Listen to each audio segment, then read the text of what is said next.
This is no book. Who touches this touches a man.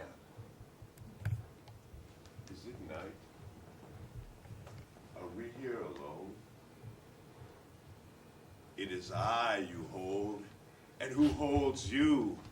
I spring from the pages into your arms. I feel 100 realities in me that words are not yet formed to represent. Men like me will gradually get to be more and more numerous, and then the words will follow. Manly friendship, the unfolding word of the ages, a word of the modern, a word en masse, a word of faith that never balks, a password primeval, allowing me to speak in forbidden voices, stripping away veils. The words do not exist for me to write myself. So to write my life, I invent, trusting that when language is needed, the words will surely follow. You know, I find most men suffer a lack of language. The young men of these states are possessed of a wonderful tenacity of friendship, a passionate fondness for their friends, and always a manly readiness to make friends. But they possess remarkably few words for the friendly sentiments. Such words do not thrive here amongst the muscular classes where the real friendship is always freely found. There are words that the muscular classes rarely use, have an aversion for. They never give words to their most ardent friendships. And yet I believe that the main purport of these states is to found a superb friendship, exalté, previously unknown, because I believe that it waits and has been always waiting,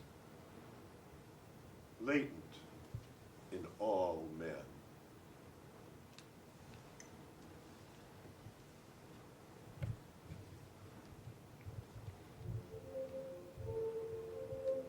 Bellini, the finest in the world.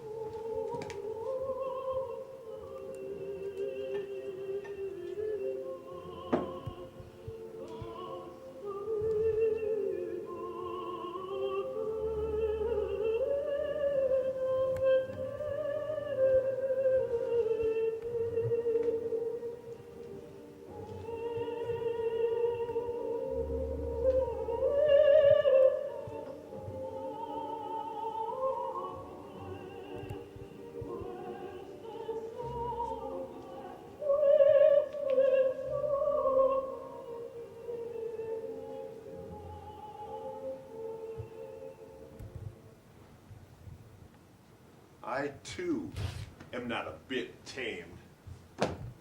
I too am untranslatable. I sound my barbaric yawp over the roofs of the world. Now, how is that for a great phrase? Barbaric yawp. You won't find yawp in Noah Webster. No, he goes right from yawning to yaws. Let's begin a poem. I like to start with lists, include everything, even make things up. Let me give you an example.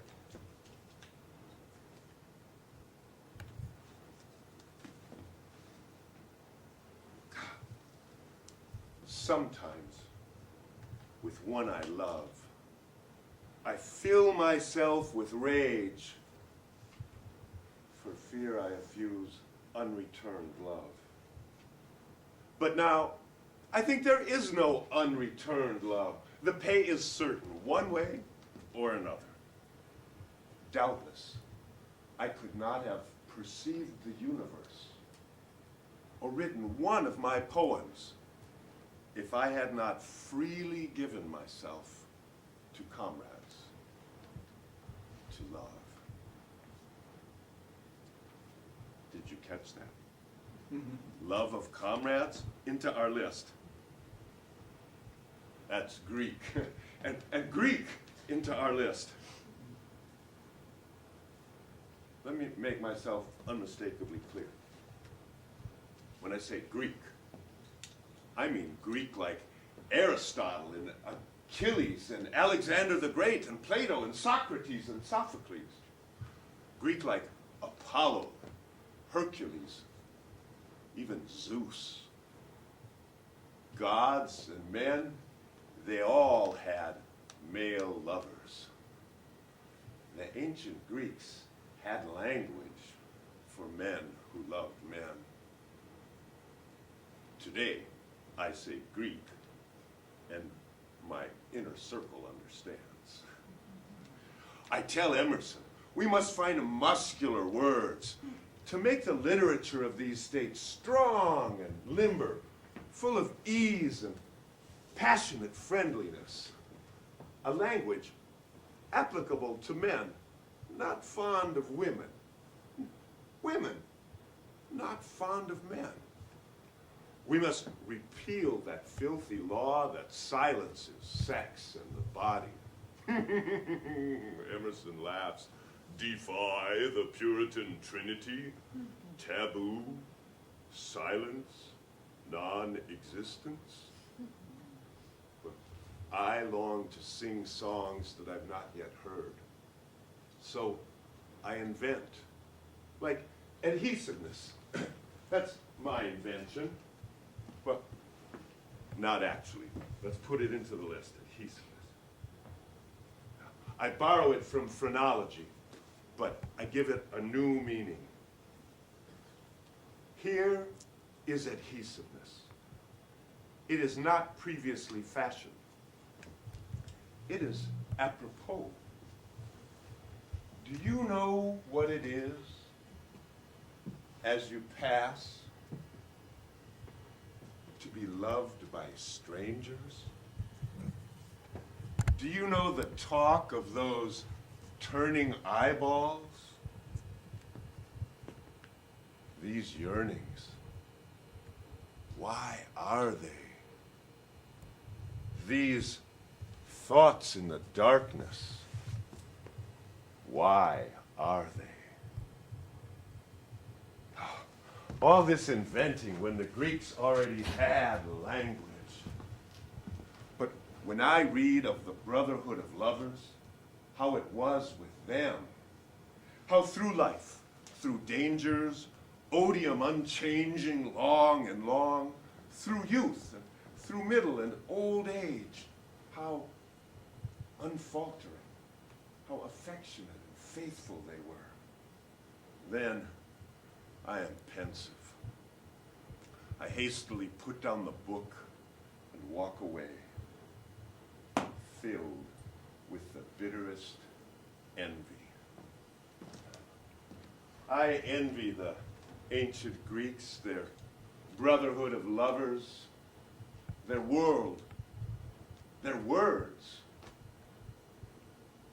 I inherit Greek as a code word and a miserable Latin phrase, peccatum illud horribile inter Christianos non nominandum. How many of you have studied Latin? Let me translate. I haven't either, but peccatum, sin. Illud horribile, so horrible. Inter Christianos, amongst Christians, non nominandum, not named. The sin so horrible that Christians do not speak its name. We English speakers fear talking about it lest ideas spread to people who would not have had these ideas had they not heard our words. Sir William Blackstone says of sodomy, "The very mention is a disgrace to human nature."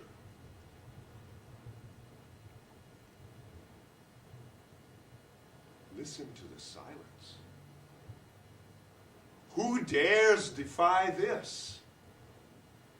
Jeremy Bentham writes, "I have been tormenting myself for years trying to find sufficient ground for the severity with which all European nations treat sodomy. I find none." Bravo, Jeremy Bentham. Brave thoughts.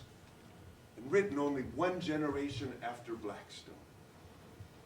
Unfortunately, Mr. Bentham, you write these words, but you never publish them.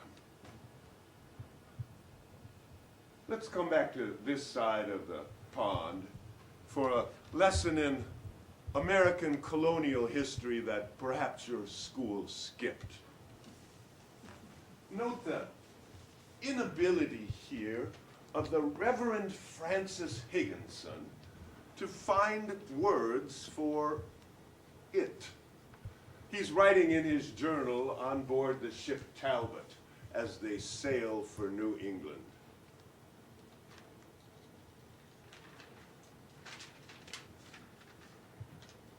"This day we examined 5 beastly sodomitical boys, which confessed their wickedness, not to be named. The fact was so foul, we reserved them to be punished by the governor when we came to New England.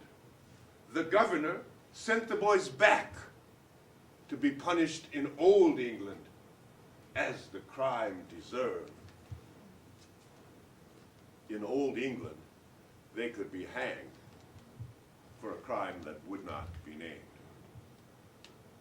New England was quick to catch up with Old, and Plymouth Colony was the first to institute the death penalty for peccatum illud horribile. New York, right on its heels, where Jan Creoli is found guilty of the crime of sodomy.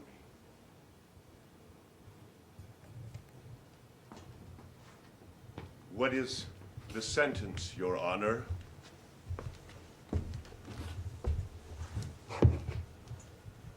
Choke him to death and burn his corpse to ashes. Each of the 13 colonies institutes the death penalty for non nominandum. When I was born on Long Island, just a few miles across the Sound in Connecticut, they still had the death penalty for it. North and South Carolina don't get rid of the death penalty for it until well after the Civil War. What to do?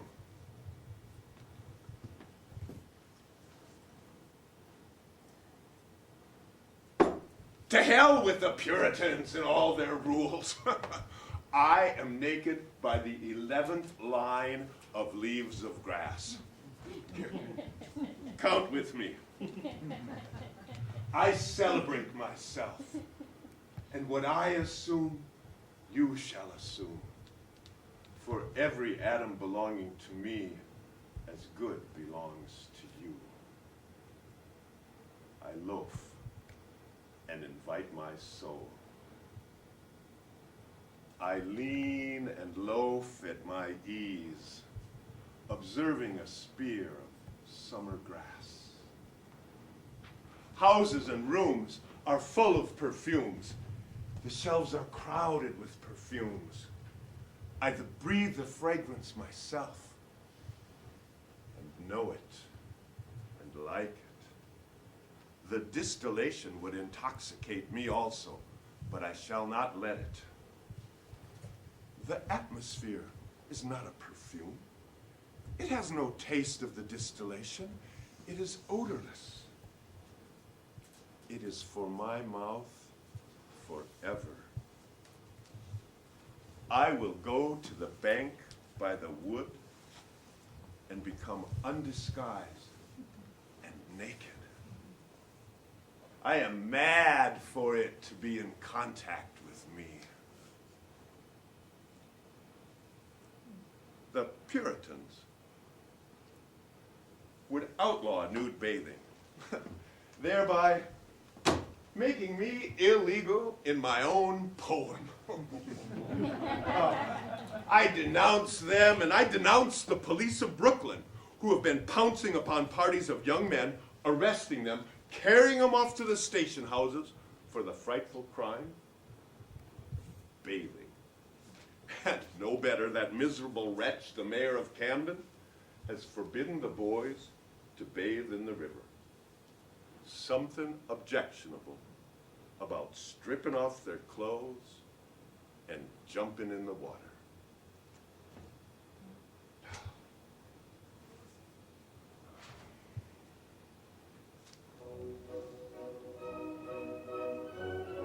Verdi,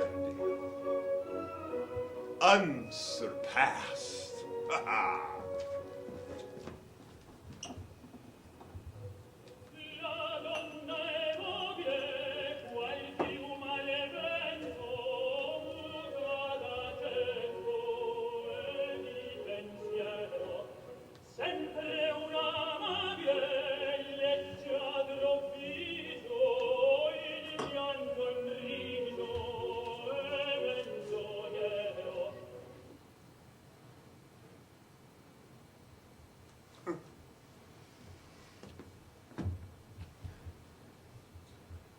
Imagine, once they've outlawed nude bathing, the Puritans' righteousness when they go after sex. I learned how to hide things in plain sight.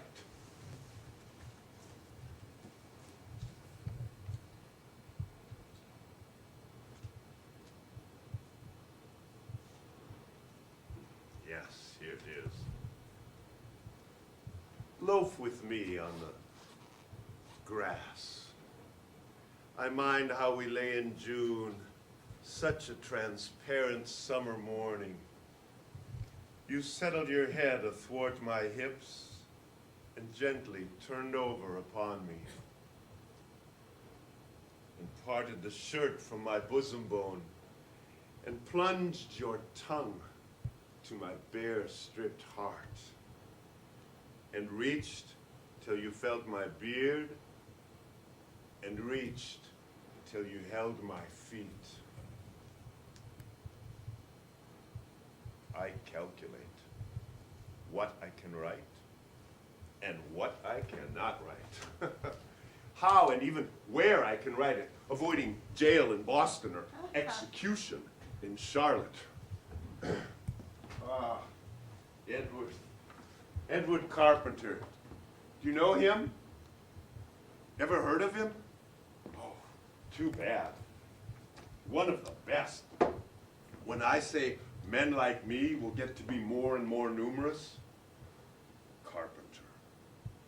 We talk, writer to writer. I tell him, very few are in a position to seize what lies behind Leaves of Grass. It lies behind almost every line, but concealed, studiedly concealed. Some passages left purposely obscure. There's something in me furtive, like an old hen. You see a hen walking up and down a hedgerow, looking apparently quite unconcerned. Presently, she sees a concealed spot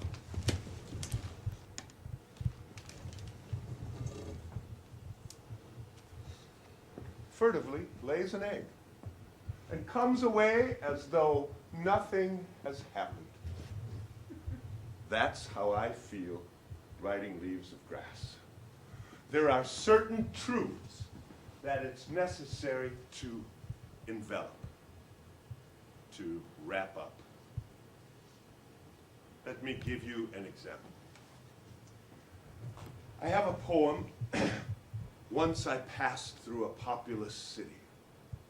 Now, in my notebook, in the original poem, there's a line.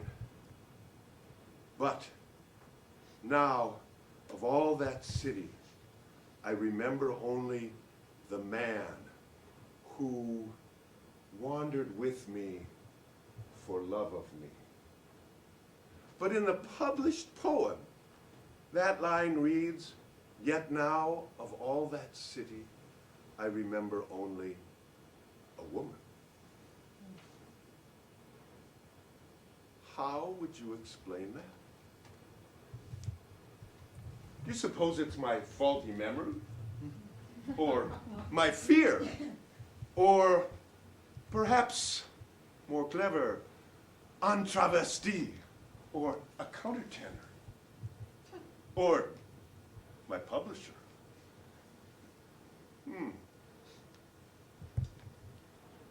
All plausible explanations.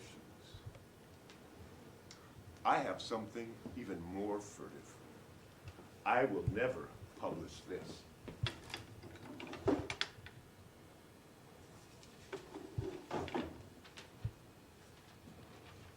Fierce wrestler. Do you keep your heaviest grip for the last? Will you sting me most, even at parting? Will you struggle even at the threshold with spasms more delicious than all before?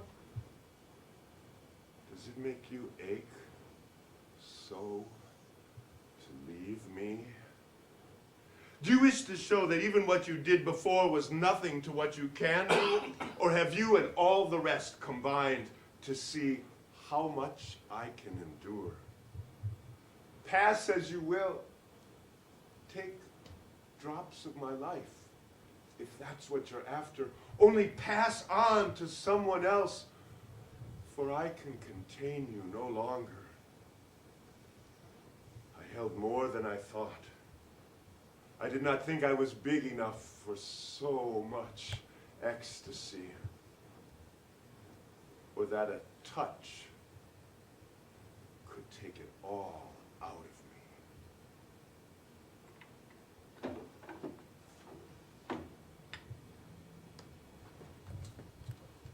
How dare I criticize Bentham for not publishing his writing if I won't publish this?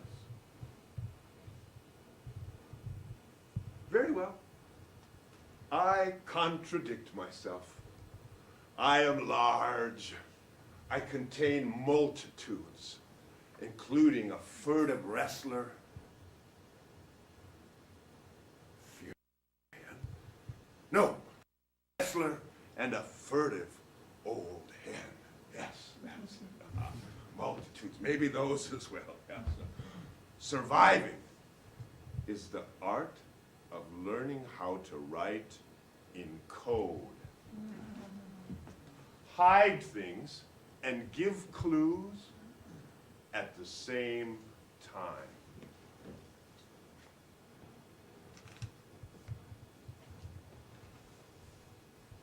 Like this. Among the men and women, the multitude, I perceive one, picking me out by secret and divine signs, acknowledging none else. Some are baffled, but that one is not. That one knows me. Lover and perfect equal. I meant that you should discover me so by my faint indirections. And I, when I meet you, mean to discover you by the like in you. Lover and perfect equal. Oh, huh. I have some photographs here of my lovers. Would you like to see them? Yeah? Well, here's Harry Stafford. Yes, indeed, Harry Stafford. And Peter Doyle. Yep, that's me with Pete the Great. Yeah, and Warren Fitzinger and Bill Duckett. Both fine young men. Not really my lovers, but fine young men nonetheless. Alas, I have no photo of Fred Vaughn. But this botanical print, this is Calamus. Inspired by all my lovers, the Calamus poems.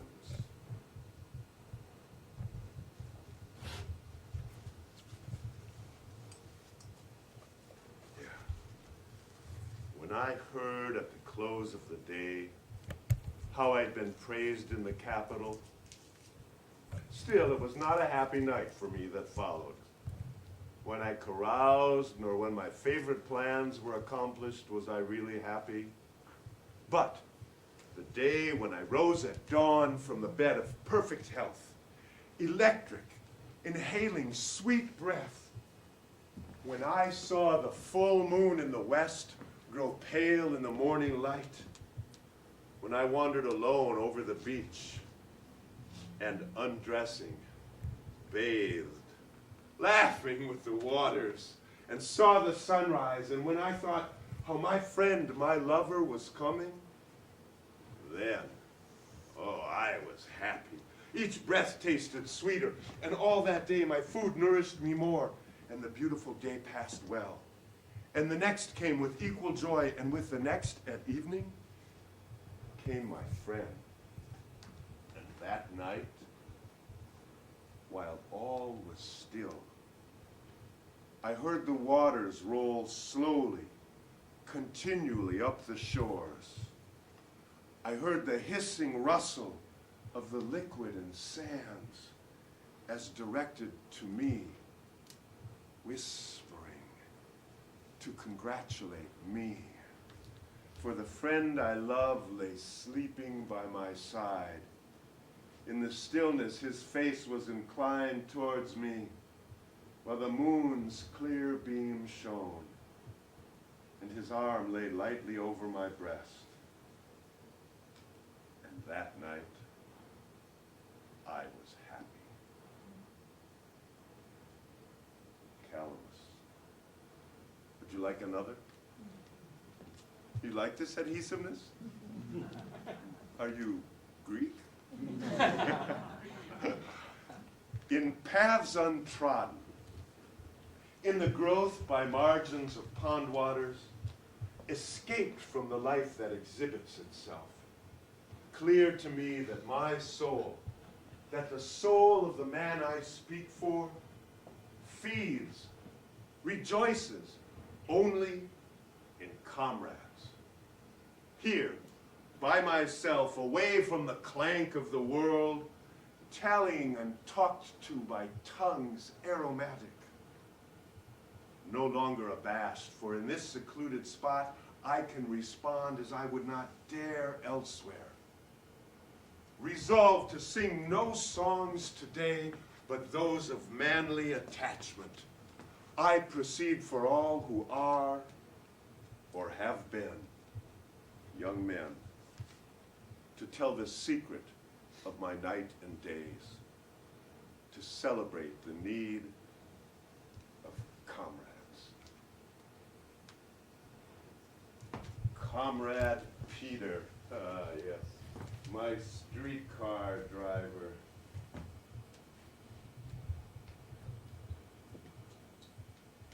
My brother George is wounded in battle. I go to help. George recovers and moves on, but the need in Washington is so great, I stay. And I meet Peter Doyle. Let me give you the story of meeting Peter Doyle in Peter's words.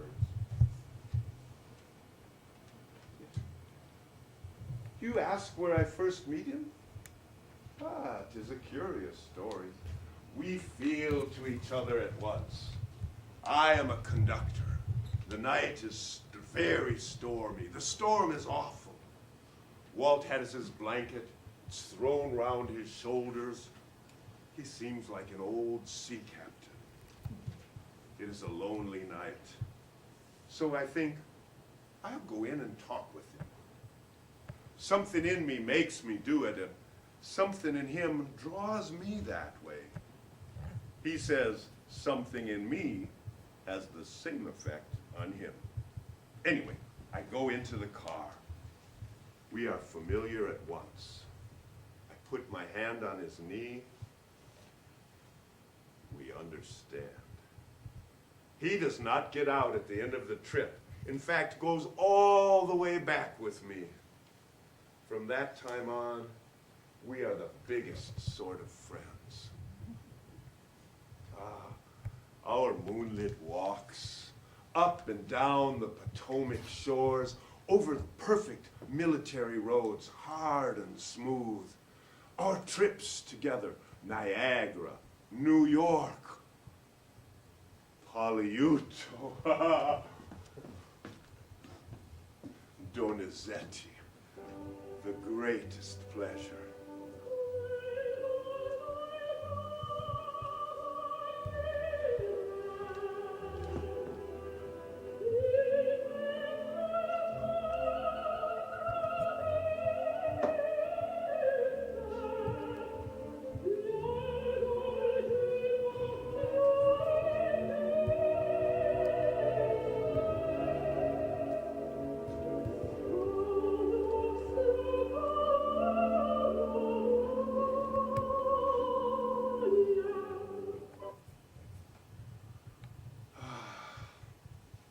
We begin so well. I was happy.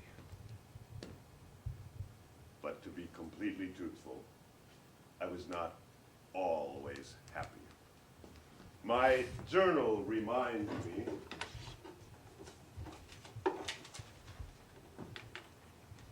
pursue her no more. Give up absolutely this feverish, fluctuating, useless, undignified pursuit of 16-4. No faltering, no seeing her or meeting her from this hour forth for life. Okay, now you're listening. You must be wondering, her? Who is she? And what is 16-4? She is Peter Doyle, is 16-4. Peter Doyle, PD. When A is 1 and Z is 26, PD is 16-4. Why these puzzles? Why erase him and write her? Remember, I am furtive. The man becomes a woman.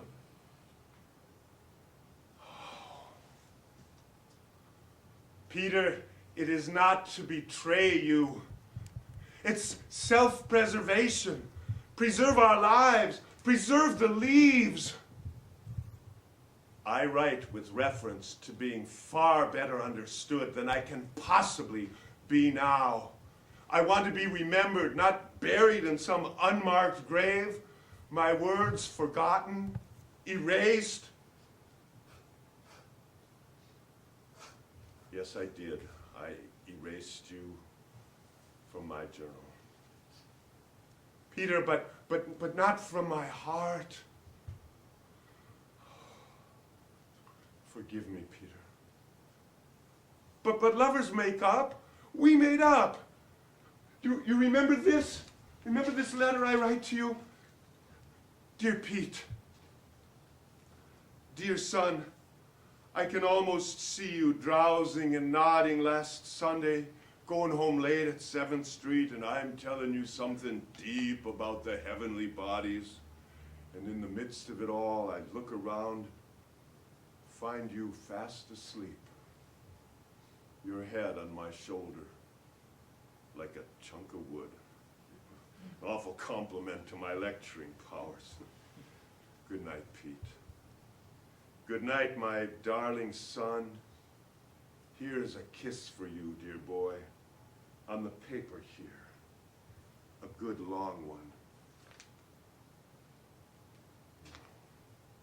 I imagine you with your arm around my neck saying, good night, Walt. And me, good night, Pete. My love preserved for you in a letter. And yours preserved for me, dear Walt. I keep all your letters. I have your raglan here. I now and then put it on, lay down, and think I'm in the old times. Then you are with me again. When I get it on and stretch out on the old sofa, I am very well contented. It is like Aladdin's lamp. I do not ever lose you for a minute, old man. You are always nearby. When I am in trouble, in a crisis, I ask myself, what would Walt have done under these circumstances? And whatever I decide you would have done, that I do. Pete, do you remember during my first spell of paralysis, you used to come to my garret room before you went on duty and make up my bed,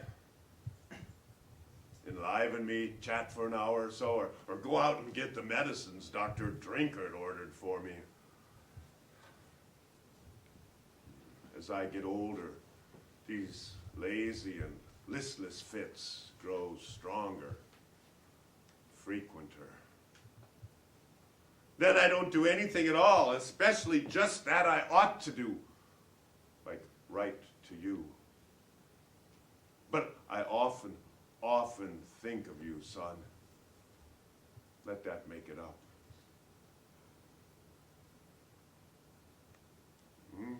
Do you remember when you were working the horse cars? I waited for you, coming home late, together. Do you remember, boy, at the 7th Street Market, chatting and eating those nice muskmelons? I have a little 3-room house for myself here in Camden. No, you must not be unhappy for my sake. I hope and trust things work out so that we may yet be with each other. No, at least from time to time. In the meanwhile, we must adapt ourselves to circumstances. Keep on, try to do right. Live the same square life you always have, and maintain as cheerful a heart as possible. Yes, I remember she died exactly 12 years and 1 day after my own mother. You buried her on your birthday, next to your brother in the Congressional Cemetery? You are a loyal son, Pete. The next day, you came to see me in Camden. I did not expect to see you so soon. But then what happened? No, you stopped coming by. When? Turned away? Ignore her. She is my housekeeper, not my guard dog. You are the only one who knows how to nurse me. Of course, because you love me. As for how things finally work out, Pete, let's leave that to the Almighty.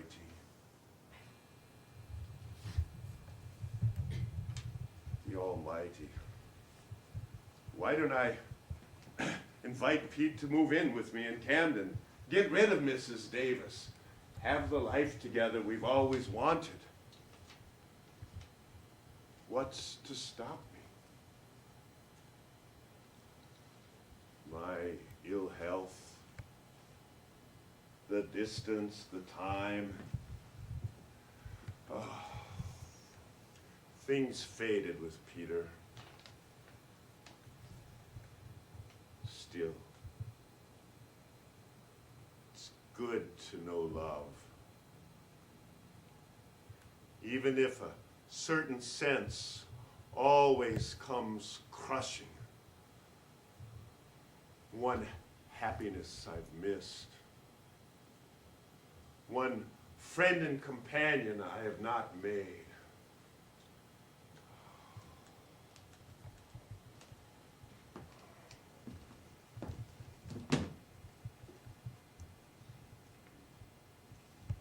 Rossini.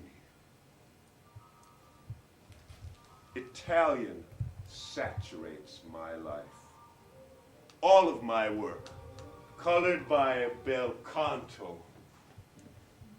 A real musician, a philosopher musician, could put his finger on this anywhere in the text. I hear Alboni sing every time she appears in New York.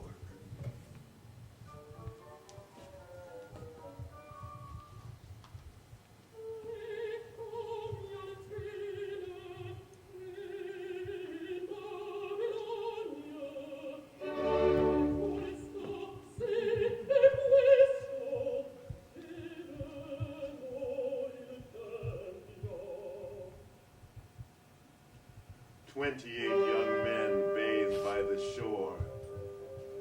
28 young men, and all so friendly. 28 years of womanly life, and all so lonesome. She owns the fine house by the rise of the bank. She hides, handsome and richly dressed, after the blinds of the window.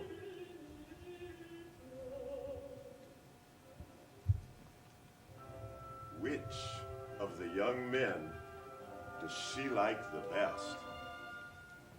Ah, the homeliest of them is beautiful to her. Where are you off to, lady? For I see you. You splash in the water there, yet stay stuck still in your room. Dancing and laughing along the beach came the 29th bather.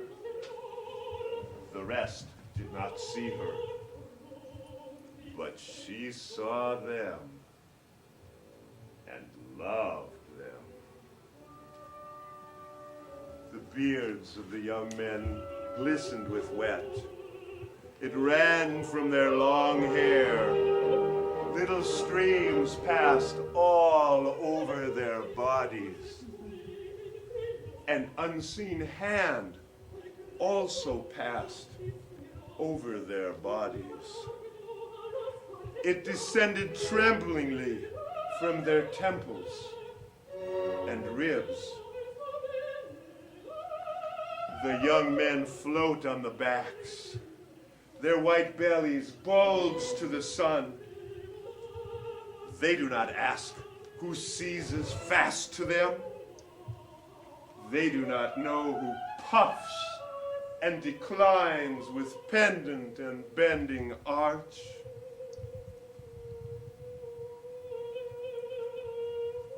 They do not think whom they souse with spray.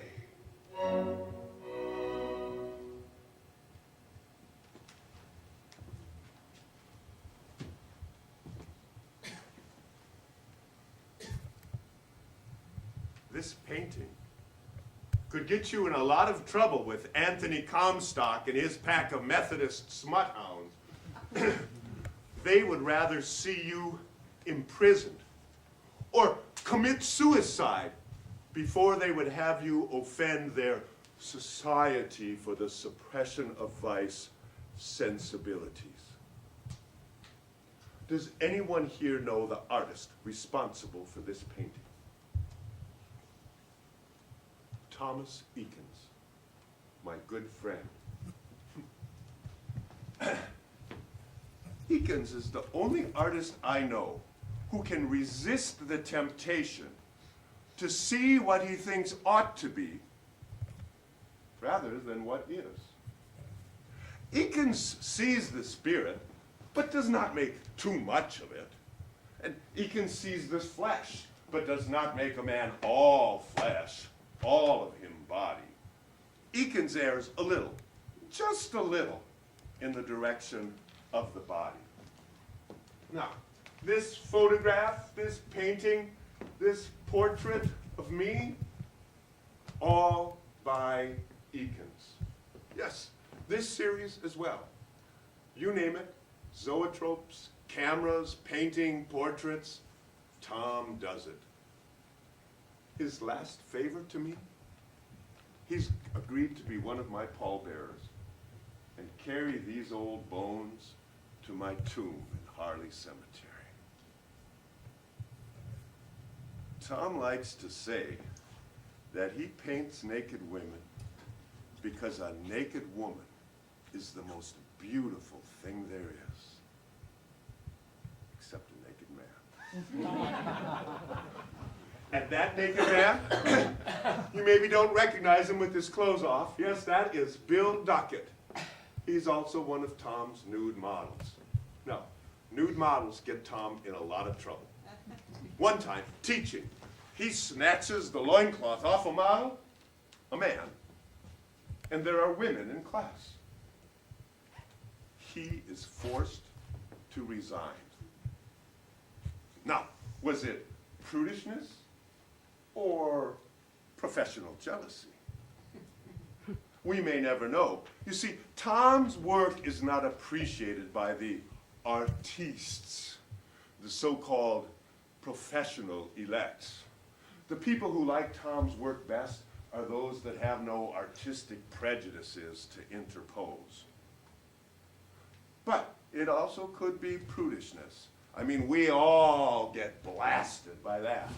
When I say father stuff, mother stuff, onanist, bare legs, belly, oh God, you might suppose I was citing some diabolical obscenity.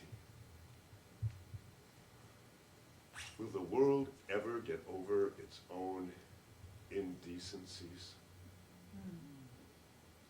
Take your clothes off. Take his clothes off.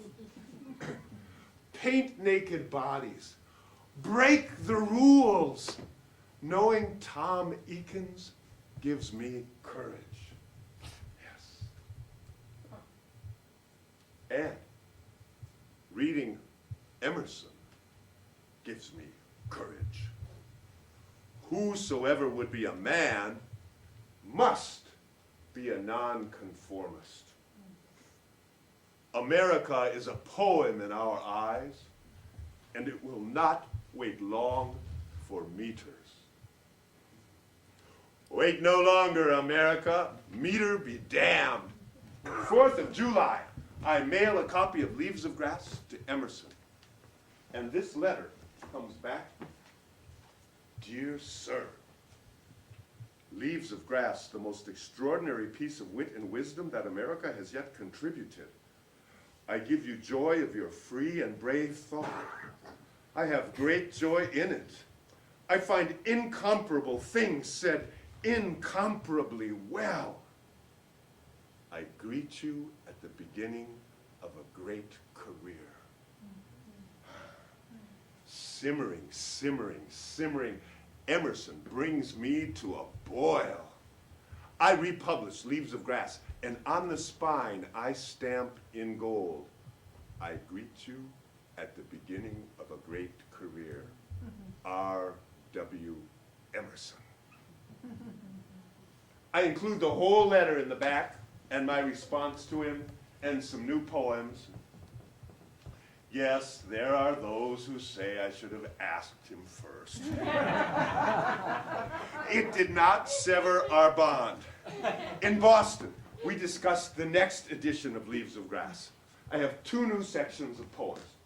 Some Calamus poems about Greek love, and the Children of Adam poems about man-woman love. Emerson thinks I should get rid of the Children of Adam poems. He has objections, neither moral nor literary, but with an eye toward my success. He thinks that the poems will sell, but for sex. I should eliminate certain objectionable poems. He offers absolutely no spiritual argument against the book. Give it a chance to be seen. That's his contention. But he does not see that if I cut the sex out, I might just as well cut everything out. The full scheme would no longer exist. It would be violated in its most sensitive spot. I need those man-woman love poems. I aim to embrace all sex, include everything.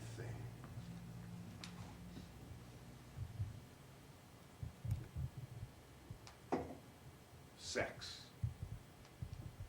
Sex. Sex. Whether you sing a song or make a machine, go to the North Pole or love your mother, or build a house or black shoes, or anything at all.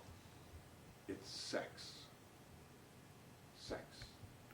Sex is the root of it all.